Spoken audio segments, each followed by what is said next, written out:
आप सभी का हार्दिक चरण अभिनंदन करते हुए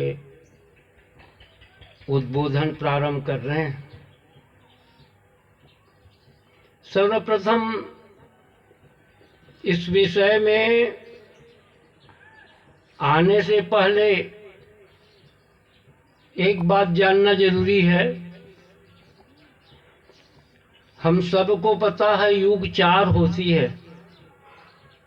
सतयुग, त्रेता, द्वापर और कलयुग। प्रत्येक युग में धर्मग्लानि होने पर मानव समाज में परस्पर व्यवहार बिगड़ जाने का नाम ही धर्मग्लानि है। और उस धर्मग्लानि को मिटाने के लिए परमात्मा का अवतरण होता है और सनातन धर्म का उत्थान करता है, पुनरुज्जीवन, पुनरुत्थान। और उस सनातन धर्म के प्रभाव से धर्मग्लानि दूर होती है। परस्पर व्यवहार जाने बिन न होई प्रतीति, बिना प्रतीत होई नहीं प्रीति। प्रीति बिना हमारे व्यवहार में परस्पर प्रेम स्थापित होना चाहिए। वो प्रीति के आधार से जो व्यवहार होता है वह सनातन धर्म युक्त व्यवहार है, भक्ति युक्त व्यवहार है। और उसका मूल कारण जिससे हमारी व्यवहार हो रहा है, यह विराट दृश्य, उस दृश्य को हम भूल जाते हैं। वह अपना ही स्वरूप है, अपने इष्ट देव का स्वरूप है, ये भूल जाते हैं। बहुत ज्यादा इसको समझने की जरूरत नहीं है, एकदम सरल सी बात है।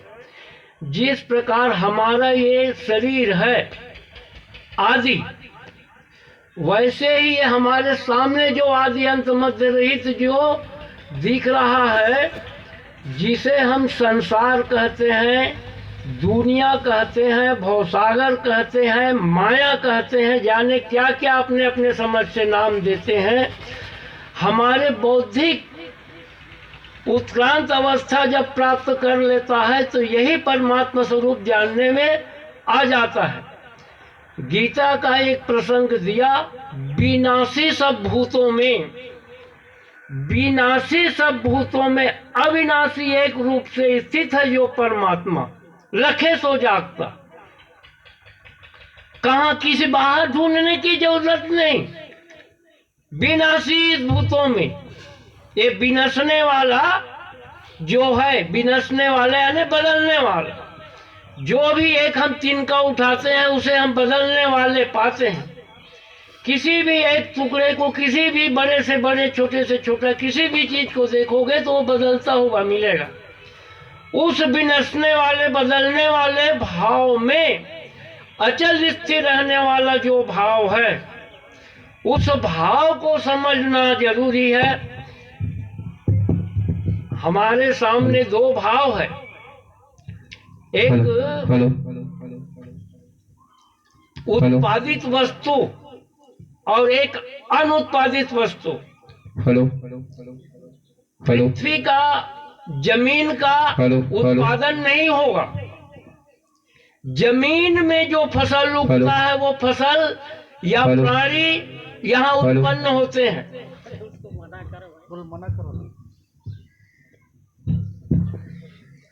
अनुत्पादित वस्तु जिसमें सब उत्पन्न होते हैं, पृथ्वी में सब उत्पन्न होते हैं। पृथ्वी उत्पन्न पैदा करने की चीज नहीं है।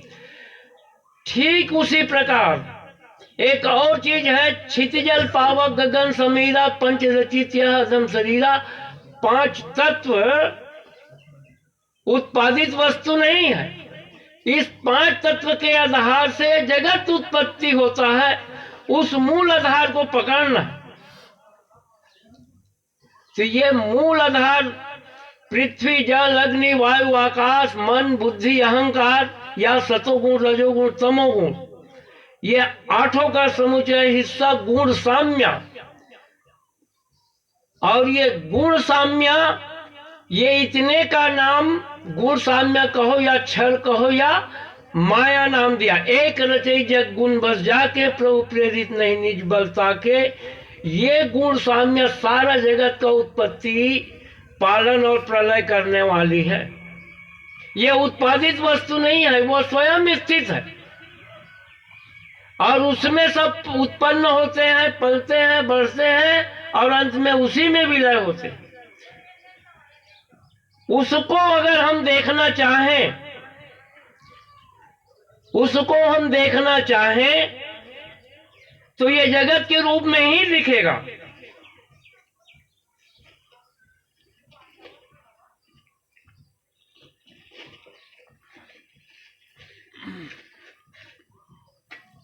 ये क्या है? बतासा। बतासा किससे बनी है? शक्कर से। अबे हम शक्कर से व्यवहार करना चाहेंगे। बतासा में है शक्कर, शक्कर में बतासा, बतासा में शक्कर। शक्कर से व्यवहार करना है तो बतासा से ही व्यवहार करना पड़ेगा। शक्कर से प्रेम करना है तो बतासे से ही प्रेम करना पड़ेगा, क्योंकि शक्कर ही बतासा का रूप धारण किया हुआ है। ऐसे ही सारा सृष्टि जगत, वो जगत जननी दुर्गा ने ही रूप धारण की हुई है। और उससे और आगे जाएंगे तो वो जगत जननी दुर्गा नहीं, विश्व ही विश्व रूप परमात्मा है। इस भाव को जानना, तो अंत में जानने से होगा क्या? उमा जे रामचरित विगत काम मत क्रोध, निज प्रभु में देखे जगत, निज प्रभु में देखे जगत। तो कासन करे विरोध, बैर विरोध का कोई स्थान ही नहीं है। दुराचरण दुष्कर्म का स्थान ही नहीं है। तो इस प्रकार ये जानना समझना जरूरी है। इस बात के लिए महत्वपूर्ण बातें सिद्धांत रूप से है, उस पर ध्यान देना जरूरी है। सगुण साकार और निर्गुण निराकार का ये भेद हम सब को जानना जरूरी है। जहां धर्मिकी की बातें आती है वहां सगुण ब्रह्म और निर्गुण ब्रह्म, सगुण ब्रह्म, निर्गुण ब्रह्म, आदि स्वरूप और अनादि स्वरूप, जड़ स्वरूप और चेतन स्वरूप, ये सब व्याख्याएं आई हुई है। तो इसका सरल अर्थ, सगुण साकार का मतलब ये पिंड स्वरूप, ये इतने ही, ये जो दिख रहा है यह आदि स्वरूप है। और इसी का ये विराट दृश्य जो दिख रहा है ये अनादि स्वरूप है। तो ये अनादि ब्रह्म और इस आदि और अनादि का दोनों का भेद तरीका से जान लेने के बाद ही आगे धर्म की प्रक्रिया शुरू होती है। जिनके अगुण नहीं सगुण विवेका, जल्पहि कल्पित वचन अनेका, बातुल भूत विवश मतवारे, ये नहीं बोले वचन विचारे, जिन कृत महामोह मत पाना, तिनकर कहे न दीजे काना। तो ये सगुण ब्रह्म और निर्गुण ब्रह्म का बोध प्राप्त किए बगैर, इसका खुलासा किए बगैर, बंधुओं यहाँ तक के हम बार बार, हम एक ही उदाहरण बार बार हम देते हैं, इसकी हम पूरा पहचान करना चाहें, ये क्या है? नारियल। इसकी पूरा पहचान करना चाहें तो इसमें ये बूच निकलता है, फिर खतोली निकला है, उसके बाद अंदर में एक भेला होता है नारियल।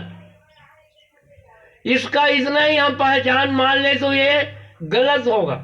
इसका पूरा पहचान करना है तो इसको पेड़ सहित पहचानना होगा, वो पूरा पहचान होगा। और जब तक इसको पेड़ सहित नहीं पहचानेंगे तो आधी पहचान में हम भटक रहे हैं। आज जगत का यही भ्रम पड़ा हुआ है। एक शरीरधारी भगवान राम या भगवान कृष्ण, भगवान शंकर, भगवान गणेश, हम एक अंग को पहचान कर भटक रहे हैं, उसकी पूरा पहचान ये विराट ब्रह्म है। जिस प्रकार इसकी पूरा पहचान पेड़ सहित पहचानेंगे तो इसका पूरा पहचान होगा, ऐसे ही किसी भी देवी या देवताओं का पूरा पहचान करना है तो आदि स्वरूप और ये अनादि स्वरूप के साथ पहचान होना जरूरी है। और अनादि स्वरूप में सारा खजाना भरा हुआ है, सर्वशक्ति इसी में है, ज्ञानी का ध्येय है यही, कर्मारंभ जताने को संज्ञात ओम कहे श्रुति। ये विराट स्वरूप शक्ति का भंडार है, सर्वशक्ति सर्वगुण संपन्न। अब यहाँ इसको नहीं जानने से हमारे धर्म में इसके विरोधी लोग किस प्रकार निंदा करते हैं। अब हम एक थोड़ा सा दृष्टांत बता रहे हैं, इसका संबंध कैसे होगा। किसी आदमी ने कहा एक मेढक ने हाथी को निगल रहा था, किसको विश्वास होगा? संभव है। एक हाथी भी प्राणी है और एक मेढक भी प्राणी है, एक चूहा भी प्राणी है। संभव नहीं है, ऐसा नहीं हो सकता। और कोई कहेगा तो उसको पागल कहेंगे। लेकिन इससे भी बड़ी बात हमारे धर्म ग्रंथ के सामने आई हुई है। क्या? हनुमान जी बाल्यावस्था में सूर्य को निगल लिया था, आया है ना बात। अब इस बात को हजम कैसे होगा जो पृथ्वी से 1000 गुना बड़ा है। अब रहा बात, अब ये कौन से कितने प्रकार का सूर्य है, इस ज्ञान के आधार से ये भूल गए। जगत प्रकाश से प्रकाशक रामू, जगत प्रकाश से प्रकाशक रामू। प्रकाशक को क्या कहेंगे? प्रकाश देने वाले को क्या कहेंगे? प्रकाशक को। प्रकाशक का ही नाम सूर्य है। तो जगत को प्रकाश देने वाला सूर्य राम सूर्य के रूप में है। अरे वो अक्षरात्मा भाव से है, अक्षरात्मा रूपी सूर्य को निगला, जिससे वो ज्ञान प्रकट हुआ। निगलना का मतलब क्या हुआ? उस अक्षरात्मा का बोध ग्रहण कर लेना, हनुमान जी का अक्षरात्मा का प्रकाश ग्रहण कर लेना। और निगल के चुप बैठ जाने का मतलब उस प्रकाश के अनुसार कर्माचरण नहीं करना, चुप बैठ जाना। और कर्माचरण करने लगा, सब इंद्रिय उसके प्रकाश से चलने लगना, तो इंद्रिय सुखी हो गया। यह उसका वास्तविक अर्थ है। इस बात को भूल गए। बहुत सारी कथा में, अभी भागवत कथा में भी एक प्रसंग निकलता है। चीर हरण का भगवान कृष्ण के द्वारा चीर हरण किया गया। क्या सब गोपिकाएं यमुना जी में स्नान कर रही थी और कृष्ण जी अपना गए बाल्यावस्था में और सब के वस्त्र लेकर बरगद के पेड़ में बैठ जाते हैं। और इतना ही नहीं, उसके बाद कहते हैं कि अपना अपना जो कपड़ा है वैसे ही बिना वस्त्र के मेरे पास आकर ले जाओ। तो ऐसे करने वाले व्यक्ति पूजा होगा, उसका स्वागत होगा या बहिष्कार होगा, इतना ही हम समझ लें। ऐसा जिस प्रकार चित्रण बतलाया गया और ऐसा किसी भी प्रकार का करने वाला आज हमारे देश में अभी सबसे महत्वपूर्ण अभी पूजनीय स्थान में है हमारे प्रधानमंत्री नरेंद्र मोदी जी। वो भी ऐसा कार्य एक क्षण के लिए कर दे तो तुरंत उसको बहिष्कृत कर दिया जाएगा, उसका पद छीना जाएगा, मंत्री पद का, प्रधानमंत्री पद छीन जाएगा कि रहेगा। और इस कार्य को किया भगवान कृष्ण पूजनीय में होगा इसके करने के बाद भी। तो इसका वास्तविक चित्रण ये नहीं है बंधुओं। अब ये वास्तविक चित्रण है क्या? वास्तविक चित्रण है क्या? उसका समाधान कैसे करना? ये तत्व ज्ञान ब्रह्म ज्ञान के बगैर ये संभव नहीं है। इसका वास्तविक चित्रण है वस्त्र का क्या उपयोग है, एक मर्यादा और शरीर की सुरक्षा। दो काम आता है उसे वस्त्र कहते हैं। हम वस्त्र पहनते हैं, उसका दो उपयोग, एक शरीर ठंड से गर्मी से या बरसने वाला पानी से बचाता है, दूषित वातावरण से सुरक्षित रखता है शरीर को और मर्यादा बनाकर रखता है। ठीक इसी प्रकार मानव समाज में प्रत्येक व्यक्ति के लिए उसका धर्म ये दो कार्य करता है, मर्यादा और इस जीव का सुरक्षा। जीव का गति प्रारंभ होता है, जीव का गति है अपने लक्ष्य प्राप्त करना। एक बूंद वर्षा का पानी गिरता है, उसका बहाव अपने ऊपर से नीचे बहना, क्योंकि नीचे में है उसका मूल स्थान सागर। बहते बहते वो एक बूंद पानी कहाँ जाता है? सरिता जल जल नदी में जाई, अचल होई जिमी जीव हरि पाई। तो जीव का लक्ष्य है ब्रह्म प्राप्त करना और एक बूंद पानी का लक्ष्य है सागर प्राप्त करना। सागर से उत्पन्न हुआ वो एक बूंद पानी और ये वासना रूप जीव भी उस ब्रह्म से उत्पन्न हुआ है और उस ब्रह्म को प्राप्त करना उसका लक्ष्य है। तो ब्रह्म को प्राप्त करने के लिए, चलने के लिए ये धर्म उसका रक्षण करता है, उस वासना रूप जीव का। तो अपना अपना गुण स्वभाव का जो धर्म है, ब्राह्मण क्षत्रिय वैश्य शूद्र 4 वर्ण, उस वर्ण को तो अपने अपने वस्त्र को आकर ले जाओ कहने का आशय है। इस ज्ञान के माध्यम से आइए मेरे पास, इस अनादि ब्रह्म का बोध प्राप्त कीजिए। और आप जिस धर्म के हैं, क्षत्रिय वर्ण के हैं तो क्षत्रिय स्वभाव का धर्म रूपी वस्त्र ले जाइए। वैश्य वर्ण का है तो वैश्य, ब्राह्मण वर्ण का है तो ब्राह्मण वर्ण का, शूद्र वर्ण का है तो शूद्र वर्ण का, ये अपना अपना वस्त्र ले जाओ और उस वस्त्र के आधार से अपना सुरक्षा व्यवस्था बनाए रखना जो वासना रूप जीव का, और जीव का अपना गति गमन चलता रहे। यह वास्तविक इसका स्वरूप है। इस स्वरूप को जिस प्रकार हम शब्दार्थ में वेद शास्त्रों को समझने के लिए शब्दार्थ, भावार्थ और गूढ़ार्थ, ये 3 प्रकार का अर्थ समझना जरूरी है। इन तीनों प्रकार का अर्थ समझे बगैर वेद शास्त्रों का वास्तविक अर्थ तक हम नहीं पहुंच सकते। आज तक कितनों प्रकार विज्ञान केवल शब्द ज्ञान में ही भटक रहे हैं। शब्द ज्ञान में क्या होता है? बोलचाल के भाषा में दृष्टांत दिया करते थे पंचम संचालक। हम रेलगाड़ी में बैठे होते हैं और कहते हैं, बगल वाले से पूछते हैं वो फलाने स्टेशन आ गया क्या?